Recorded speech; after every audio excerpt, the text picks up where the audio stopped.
संख्याएं। संख्याएं होती क्या है? तो संख्याएं गणित का मूल आधार है। दार्शनिक प्रणाली में किसी संख्या को लिखने के लिए 10 अंकों का प्रयोग होता है। 10 अंक मालूम है ना सबको? कौन 10 अंक होते हैं बताइए? 0, 1, 2, 3, 4, 5, 6, 7, 8, 9। इतने 10 अंक होते हैं, इन्हीं से संख्याएं बनती है ना, इन्हीं का प्रयोग करते हैं। तो इनसे बने हुए, इन अंकों से बने हुए जो संख्याएं होती है वही संख्याएं कहलाती हैं। ये सबको समझ में आता है, सब जानते हैं। फिर दूसरी बात है, ये है प्राकृतिक संख्या। संख्याएं तो सभी होती हैं, उसमें से प्राकृतिक संख्या कौन सी होती है?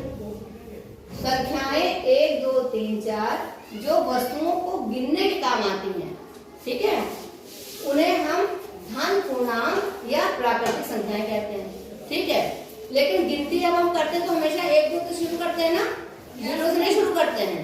तो शून्य जो है वो धन पूर्णांक या प्राकृतिक संख्या नहीं है, ये ध्यान रखने की बात है, ठीक है। अंक है लेकिन धन पूर्णांक शून्य नहीं है। फिर आगे आती पूर्ण संख्याएं। अब पूर्ण संख्याएं जो होती हैं वो है शून्य सहित सभी प्राकृतिक संख्याओं को पूर्ण संख्या कहा जाता है ना। प्राकृतिक संख्या नहीं है शून्य, लेकिन शून्य जो है वो पूर्ण संख्या है, और जितनी प्राकृतिक संख्या है वो भी सब पूर्ण संख्याएं हैं। बात समझ में आ रही ना? तो इसमें शून्य नहीं है और इसमें शून्य है। फिर अब बात, जैसे शून्य सहित सभी प्राकृतिक संख्या को पूर्ण संख्या कहा जाता है। जैसे शून्य, उसके बाद कौन कौन सी गिनती आएगी? 1, 2, 3, 4, 5। जब ये आगे बढ़ती जाएगी गिनती, है ना। यानी कि सारी संख्याएं जो है प्राकृतिक संख्या, पूर्ण संख्याएं होती है। फिर आ गया भाज्य संख्या। भाज्य संख्या आपको मालूम है किसे कहते हैं? किसे कहते हैं? जो संख्या स्वयं से तथा एक के अतिरिक्त, अच्छा, हाँ ठीक है, कम से कम एक और संख्या से विभाजित हो जाए। जैसे 4 में 1, 2, 4 से भाग दे सकते हैं। अच्छा, मैंने पूछा था कि आप अपनी भाषा में बताएं, आपने तो परिभाषा पढ़ दी।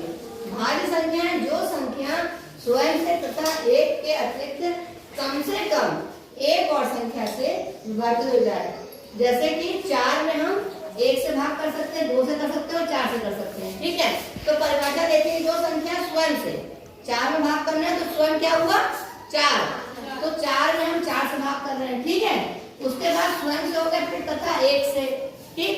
फिर 4 में हम 1 से भाग कर रहे हैं, और उसके बाद कह रहा है स्वयं से तथा 1 से अतिरिक्त कम से कम एक और संख्या। तो कम से कम एक और संख्या किससे भाग हम कर पा रहे हैं? 2